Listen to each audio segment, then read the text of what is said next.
दोस्तों, आज की कहानी है माजी भाभी इतनी सीधी सीधी सी क्यों रहती हैं।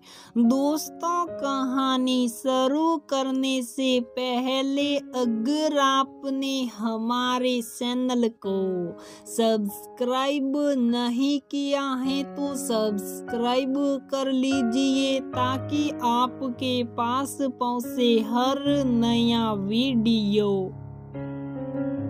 रूपा शादी करके जब ससुराल आई तो उसका सबने खुले मन से स्वागत किया। एक तो वह घर भर के लाडले रवि की पत्नी थी, दूसरे वह बहुत प्यारी और सरल स्वभाव की भी थी। घर में उसके पति रवि के अलावा सास, ससुर, बड़े भाई यश व उनकी पत्नी यानी रूपा की जेठानी ज्योति सब साथ में रहते थे। रूपा एक बैंक में नौकरी करती थी। शादी के कुछ दिन बाद उसने बैंक जाना शुरू किया। अभी तक जो हंसी खुशी का माहौल चल रहा था, अब उसमें थोड़ा तनाव आ गया क्योंकि अब रूपा घर व रसोई के काम में उतनी सहायता नहीं कर पाती थी।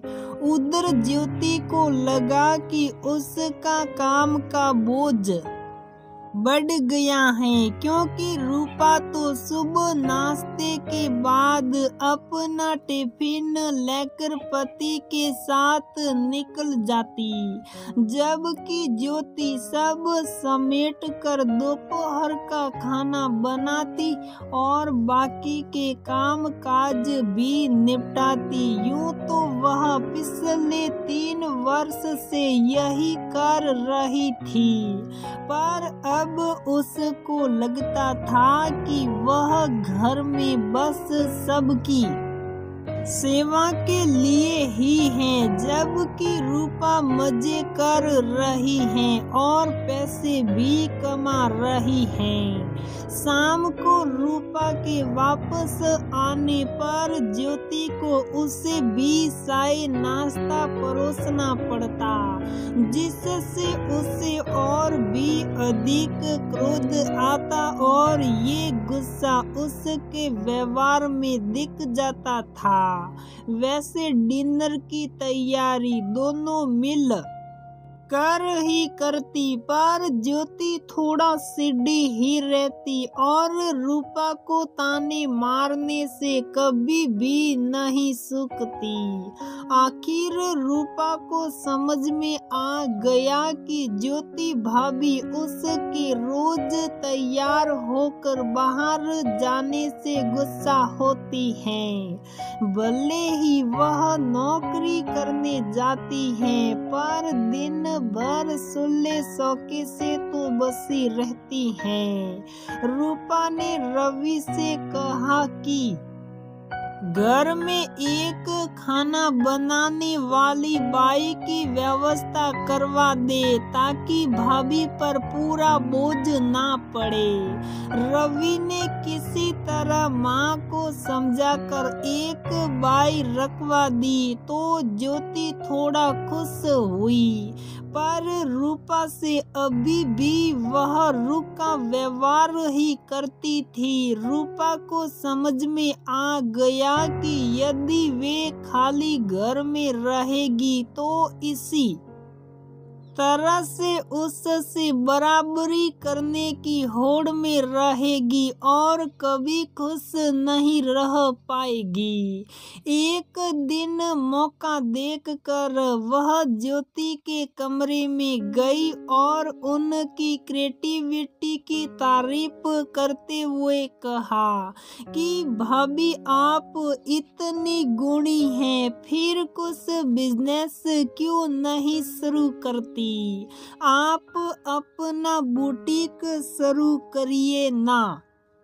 ज्योति ने कहा, अरे मेरी किस्मत तुम्हारी तरह नहीं है। मुझे ये लोग हमेशा घर में कैद करके रखना चाहते हैं ताकि मैं इनकी सेवा साकरी करती रहूं। रूपा बोली, आप हाँ करिए, बाकी मैं संभाल लूंगी। ज्योति बोली, ठीक है, मैं यश से बात करके बताती हूँ, पर तू क्या कर पाएगी? सुबह ज्योति बहुत सहकती हुई आई और रूपा को गले लगाकर बोली, यश तो मान गए बहना, अब आगे तू ही निपट माँ और बाबूजी से। रूपा ने कहा, भाभी मैं आज ही बात करती हूँ। रूपा ने अपनी सास के पास जाकर कहा, माँ जी एक बात पूछूं, आप नाराज मत होना। ज्योति भाभी इतनी सीधी सी क्यों रहती हैं? माँ ने कहा, हाँ रे, पहले ऐसी नहीं थी ज्योति, पर तेरे आने के बाद से वह बदल सी गई है। जबकि अब तो काम के लिए बाई भी है, पर जाने क्यों वह खुश नहीं रहती। रूपा ने कहा, माँ दरअसल वह अपनी प्रतिभा का उपयोग करना चाहती होगी। आप ही कहती हैं कि वह सिलाई कढ़ाई चित्रकला सब में निपुण है, फिर भला इस उम्र में कौन खाली बैठना चाहता है? और अपने पैसे कमाने की बात ही अलग है। माँ आप बाबूजी से कहिए कि भाभी को एक कमरे में बुटीक शुरू करने की इजाजत दे, बाकी लोन वगैरह में बैंक से दिलवा दूंगी। ऐसा करने से वे घर पर रहकर ही अपने मन का काम कर सकेगी।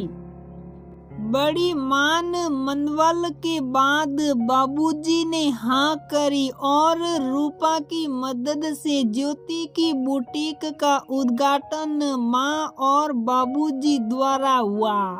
दोस्तों, इसके बाद से ज्योति और रूपा का प्यार बहनों से भी अधिक गहरा हो गया।